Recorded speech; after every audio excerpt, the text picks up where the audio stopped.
What I want to ask you is, you've been calling for Donald Trump's impeachment for since the get-go, because you saw how it was going. Absolutely. And so did we here, I have to say.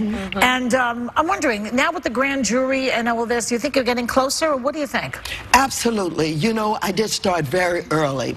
As a matter of fact, I watched him doing the campaign, and I've never seen anything like it before in my life. Right. Not only did he mock and mimic a disabled journalist. Not only did he talk about grabbing women by their private parts, but he stalked Hillary in her face, called her crooked, called his colleagues names, Little Rubio, on and on and on. Insulted John McCain's service. Absolutely, insulted John McCain. I'd never seen an individual, particularly an adult, mature man or woman, talk to anybody like that, and especially if you're running for the President of the United States of America. So I knew that he should not be president, and was shocked when he became president. And so not only an alcoholic that night. I was drinking. Well, you were shocked.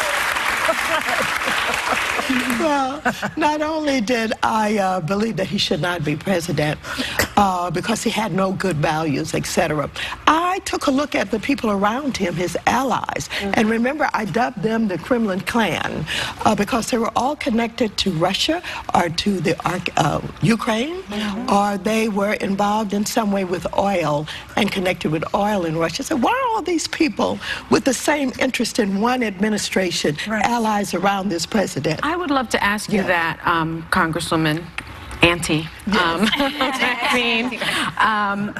Is there a smoking gun for you? What do you think is the connection between the Trump administration and Russia and Putin? Well, here's what I believe. I believe that Putin really wants to get the sanctions lifted so that he can drill into the Arctic. I think there are trillions of dollars involved with this, and I think this president made him believe he could do it.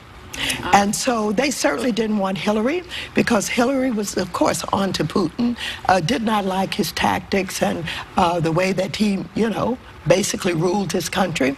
And so it was important for them to get Trump elected to office, and it was important for them to get the commitment from him. Now, if you take a look at what has happened with the sanctions bill that we have passed, Putin is upset. He thought that this president could actually get that done. Why would he think that?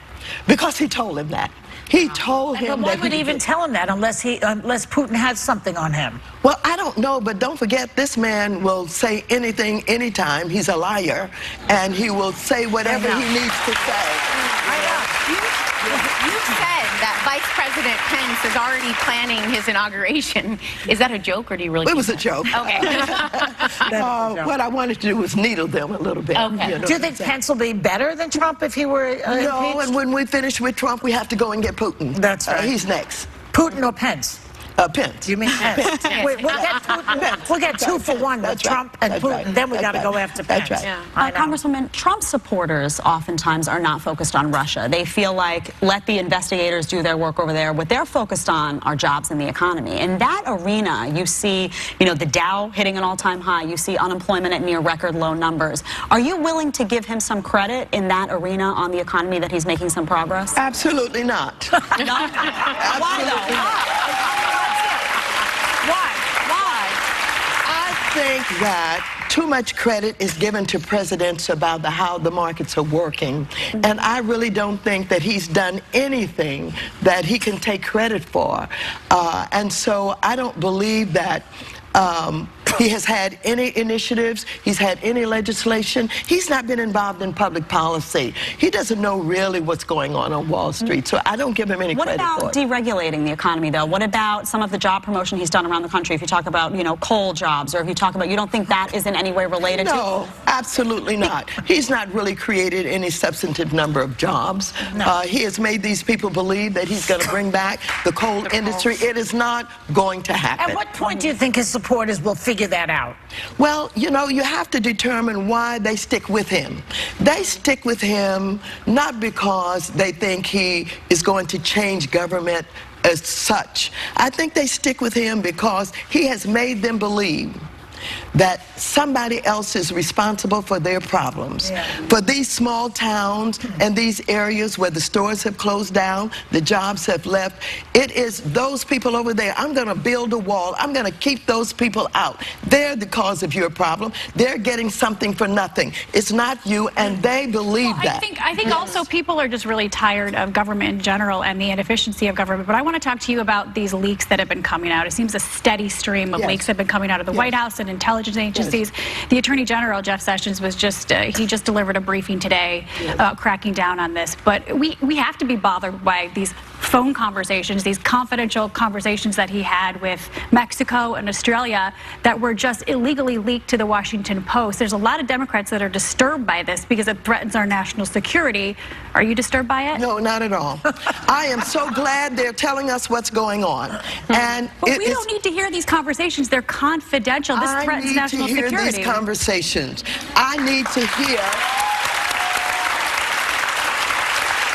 Unfortunately, this is his problem.